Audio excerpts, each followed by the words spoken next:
আসসালামু আলাইকুম বন্ধুরা, তো সবাই কেমন আছেন? তো আজকে চলে আসলাম এক বাসায়, কাটার এক বাসায়, যে ট্যাঙ্কি দেখতেছেন। তো ট্যাঙ্কি থেকে ফ্লট সুইচ আমি এখন ফ্লট সুইচ লাগাইছি। তো এখান থেকে লাইন নিছি, এই যে কানেক্টর থেকে, এটা হচ্ছে গিয়ে মোটর থেকে আসছে, এটা মোটর থেকে আসছে। আর এটা হচ্ছে ফ্লট সুইচ। ফ্লট সুইচ ফ্লট সুইচ দেখাচ্ছি, এই যে ফ্লট সুইচের লাইনটা গেছে এখানে। তো দেখতে পাচ্ছেন আপনারা এখানে দেখুন, এটা দেখাচ্ছি। এই যে ট্যাঙ্কির ভিতরে এই যে এই যেন ফ্লট সুইচ দেখা যাচ্ছে। তো আপনাদেরকে দেখাবো। দেখুন, ফ্লট সুইচটা যখন সোজা হবে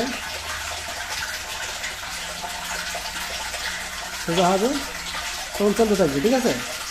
আর যখন এটা বেড়ে যাবে, এই যে আমি এটাকে ধরছি, তখন এটা এরকম হবে, লাইন বন্ধ হয়ে গেছে, ঠিক আছে। ট্যাঙ্কি ভরে যখন এটা এরকম হবে, তখন লাইনটা বন্ধ হয়ে যাবে। তো এলো আবার দেখুন, পানি স্টার্ট হবে, দেখুন একসাথে পানি আসতেছে, পানি আসতেছে, হ্যাঁ পানি আসতেছে, এই যে পানি আসতেছে। তো আবার এটাকে আমি যখন ট্যাঙ্কি ফুল হয়ে যাবে, হ্যাঁ অফ। তেমন তো অবস্থা আর একটু বাকি আছে, দেখা যাক কী হয়। এখন ট্যাঙ্কি ফুল, এটা অফ থাকবে। তো বন্ধুরা, অসংখ্য ধন্যবাদ। ইলেকট্রিক কোনো কাজের জন্য কোনো সমস্যা হলে আমার সাথে যোগাযোগ করতে পারেন। সকলকে জানাই অসংখ্য ধন্যবাদ। আর চ্যানেলটিকে সাবস্ক্রাইব করে সাথে থাকুন।